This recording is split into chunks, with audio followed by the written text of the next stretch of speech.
argue that because AI could help you figure out the prompts, just ask, right? But ethical judgment. Always asking, is this the right thing to do? Is this the wrong thing to do?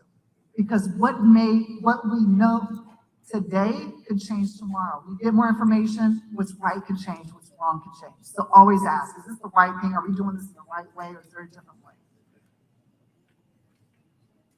Everybody's read America's AI Action Plan? Yep. Bless you. If you haven't read it, give it a program. Okay. Read America's AI Action Plan. A lot of, we'll say, the AI enablements that are coming to Main Street, no pun intended, there was a bill, Main Street bill on AI, actually are emanating from America's AI Action Plan. It's not a difficult document to read, right? Not that technical or high level, but I would definitely encourage you to read it. It came out in July 2025. There are a lot of executive orders that are coming out of DC that are going to impact revenue streams, profit margins, workforce development, where the money goes, how the money flows. So I would just encourage you, as a part of your newspaper reading, to actually go in and read the executive orders. I read the executive orders because I know by less than 3 months later, I can predict what the next funding opportunity is. Yeah, so read, right? And so we're living in this time where we're seeing this AI, we're seeing the systems, we're seeing this shift. So as a mathematician, my research area is actually systems thinking. I like to look at systems, how they interact. So for me, this is a great place to be. For some, this could be a little bit daunting and overwhelming, but I would just encourage you to take it step by step. So thinking about workforce, your workers, and you, right? Your operations, your data strategy, they all have to move in sync, right? And what does that triad look like? If you change one, it impacts the others. And so we have to make sure that we have this orchestra between these three buckets.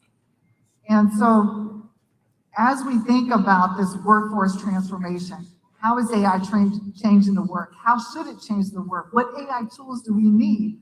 There's a lot of people who want to sell some AI tools, a lot, right? Everybody has a new AI tool. Okay. Do you purchase it from, we'll say, an all-purpose provider? Do you purchase it and then also tailor it to your specific needs? Or maybe you do like DoorDash and you create your own AI engineers so that your product and your data are staying in your own realm, right? But then you have to hire that expertise. So creating that expertise for your organization, there are different ways to do it and to think about it. How to do that enterprise digitization. And then that AI really being a part of the infrastructure of our day-to-day operations. And so where does it show up? We can show up in revenue growth. AI can help as an enablement. Maybe if we have an AI tool that can look at what products we have on the shelf, it could push out advertisements on your behalf without you pressing a button. If you have a high inventory, maybe if you have a low inventory, it pushes out less advertisements. And so it can help you do some of these, they call it back office tasks. And then also cost efficiency. Can it automate manual repetitive work? I remember, since we're Atlanta, the Salesforce guy that wears the pink suit, he wears a pink suit. I don't know. It's the only guy I know that can wear this bright pink suit. I don't remember his name, so I call him Mr. Pink Suit, but he's not around. But he said that there was a school not too far from here, I think Morehouse School of Medicine, where they wanted to hire advancement people, like fundraisers. And he said, give me the job recs. So he took the job requisitions and built AI agents to actually do those tasks. A lot of it was communicating, keeping track of donors, doing, and making sure that that connection was there. And so that's how companies are moving. And Mr. Pinksuit, he actually says we can do it at a more efficient scale. And so we're also seeing in companies, AI agents be seen as workforce in addition to people. Kind of interesting. George Jetson model, I guess, is here today. In thinking about building this infrastructure, at least for my organization, we have data that lives in different parts, and you might too. Whether it's a PDF that's in somebody's folder, whether it's an Excel spreadsheet, whether it's data that's shared across the company in some sort of enterprise data management system. How do you make sure all that data is calibrated, verified, validated, actually true, and trusted, right? And then how do you have a governance? Who owns what aspects of these data enablements? And it's that data layer that we can then use AI to generate intelligence, generate insights, generate reports, make predictions. But if that data layer isn't situated, and it's not really fun to get the data situated because it's a pretty dirty job to clean it up. But until that's done, you can't do the AI part. And so in thinking about that transformational shift from an organization, it starts with looking at the core systems. Where's the data? How do we digitize it? Make sure that we trust that that is actually true. And now we can start using analytics. Now we can start using AI to drive decisions, to help us understand what's happening now in against the greater market. And so I mentioned AI agents as part of our business workflow. And so I think it's going to be interesting as more of this, we'll say, agentic AI is rolling out. How do we create guardrails to make sure it does the task that we want it to do? How do we ensure that the data doesn't get leaked out somewhere else that we don't want? How do we control for that? But you can think about AI agents in customer service, but when is that appropriate? Because some people want to just talk with people, to be frank, right? So we've seen that going in the marketplace. We can think about in finance and operations, maybe it can help reconcile invoices. In sales, can it qualify inbound leads? Or HR recruiting, can it help screen resumes, but hopefully not propagate biases, right? Or maybe it can help check human biases, depends on how you build it. So there has to be guardrails in there. So we're seeing these shifts, so at least I'm seeing them in the speed of adoption. So now the companies that are really, I think, moving ahead, they are, I'll say, moving at an accelerated rate. I would say they're just moving and trying new things, right? But then also talent pipelines, making sure that the staff that we have understand and can use the tools that we provide that enhances their workflow. Standards and trust. We've got to have these systems where we have the high standards and we also have trust. And we have things, at least for our university, we have to think about compliance, HIPAA, FERPA, IP, that sort of thing. So how do we make sure that we have the legal aspects situated with our data AI? And then also capital efficiency, right? So AI shifts real costs from headcount to infrastructure. So there may be a cost associated that we have to front load, but we have to look at the ROI long term and make that projection beneficial. And so again, the foundation for AI-ready enablement really is in the data. If the data is not situated, whether it's your customer data, whether it's your market data, whether it's personnel data, whether it's whatever data that you have that is important to your business organization, it's kind of hard to do an AI enablement. And so now, at least in the federal landscape, there's a lot more focus on trying to get data that is ready for AI enablement. Because again, it's connected. Data moves across systems. It's not in silos. But you also want to have clear ownership, standards, accountability, governance structures, who owns what, where, when, who can make decisions, who cannot make decisions, and also has to be usable. What good is a dashboard if the person who's looking at it can't do anything with it? And so in some organizations, they build these dashboards and people go, we built this, but this is of no use to me, right? So you have understanding what that customer needs, whether it's your employee or whether it's somebody outside, is beneficial. So one of the questions we can ask is, where does your organization sit today? And you could be an organization of one person, if you want to think about it that way. That's good too. Is it ad hoc, where you have data kind of all over the place? Or is it managed? Your core data may be inventory, basic governance exists, but automation is still manual. We're still kind of operating in Excel. Or is it integrated? The systems are connected, data flows across functions. The AI pilots move into maybe some limited productions. So trying some new things out. Or is it predicting where you're using models to inform decisions in real time and you actually measure the performance? Or are you at the autonomous stage where you have or employing agentic systems to execute tasks? And so you can think about this going from kind of a 1 to 5 continuum for an organization about how we can think about these data and AI enablements. And so I think back to at Howard, how am I thinking about this?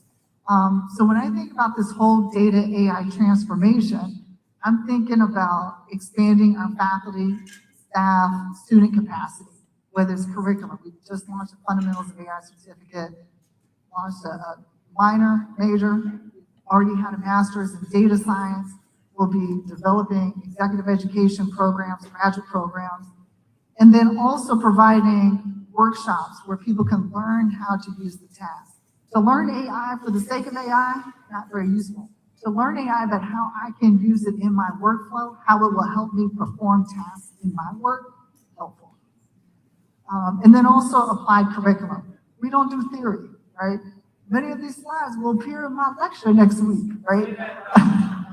So when we build our AI curriculum, it's building on what's happening now into our student learning experience, into faculty staff development, and then also research infrastructure. We can't move fast enough to provide AI tools at the organization. And it takes a minute, and we have to provide that, because as an organization, if we don't provide the AI tools, we'll have what's called shadow AI. Yes. We'll have our, say, staff, students, personnel start dumping our university data, information, IP into these other AI tools that we can't control or manage. And so that we have to provide an opportunity. So working on it.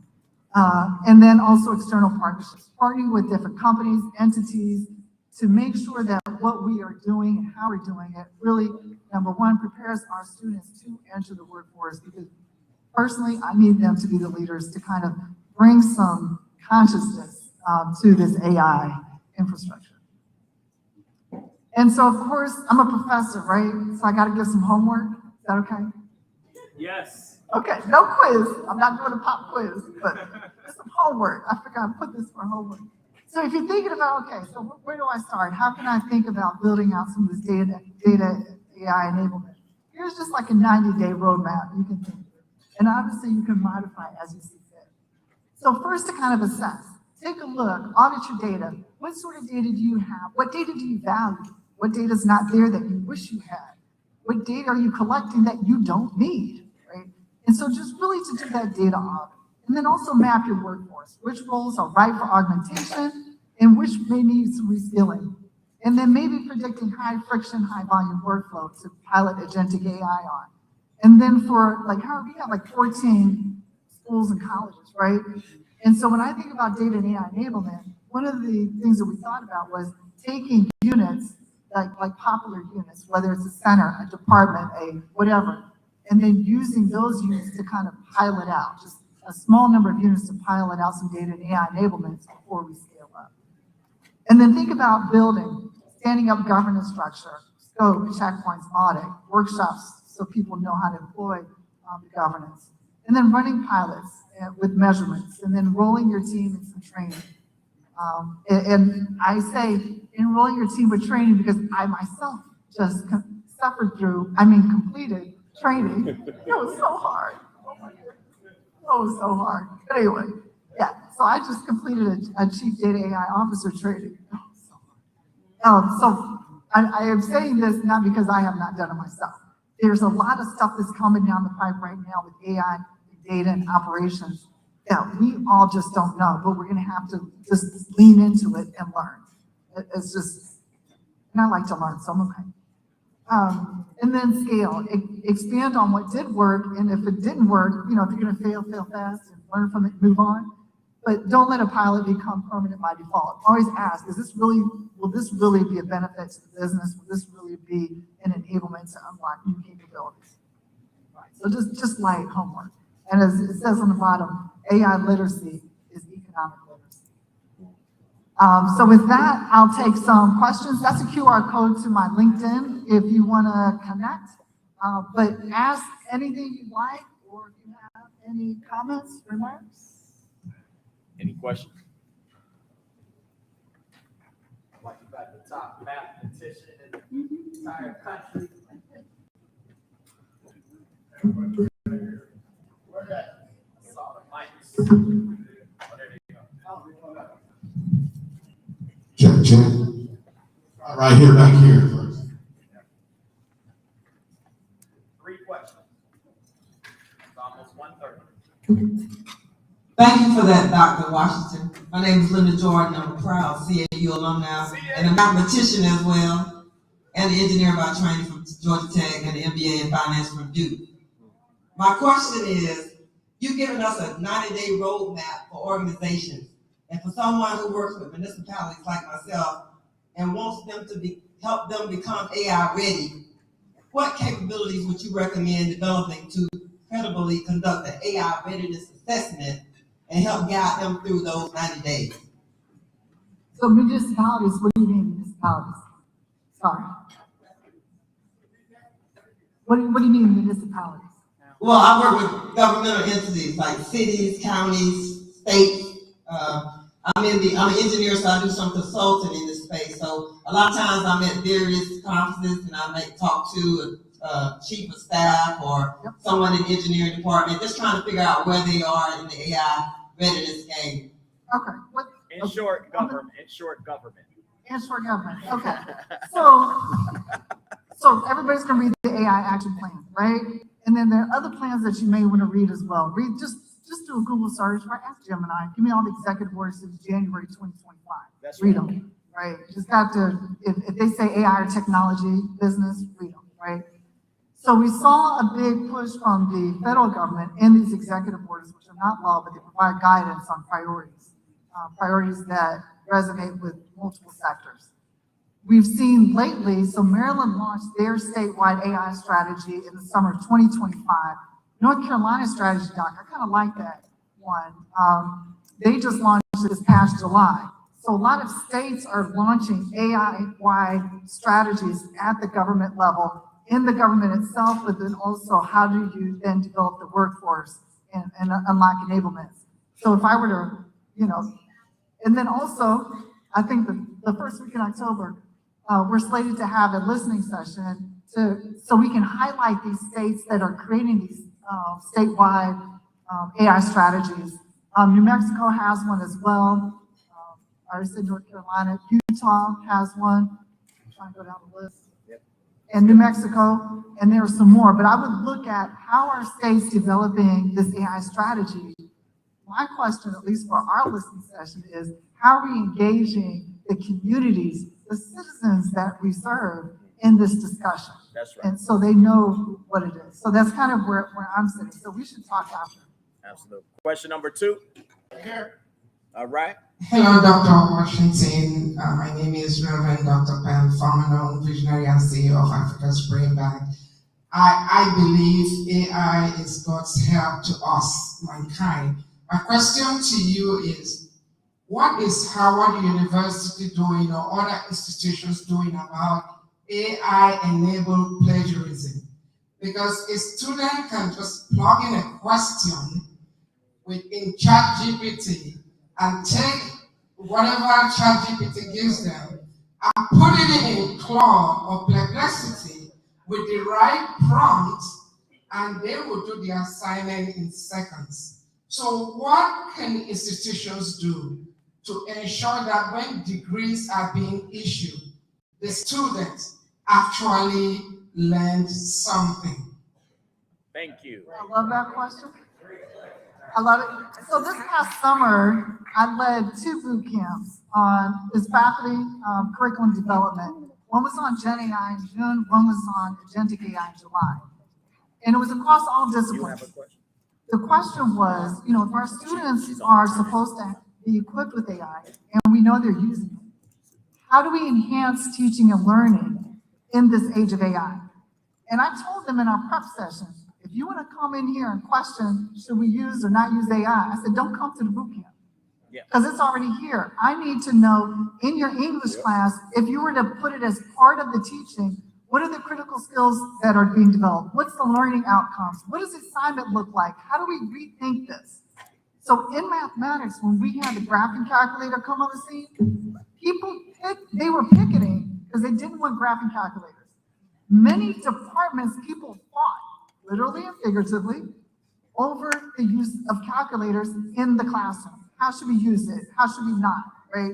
Some people are hard no, some people are like, I don't care. And then some people are like, but we figured out that we could actually ask different questions. We can still develop critical thinking in a different way, even with the graphing calculator. So my position, or at least I give homework, right? The question to the faculty was, I need you all to help figure out how do we develop curriculum with AI?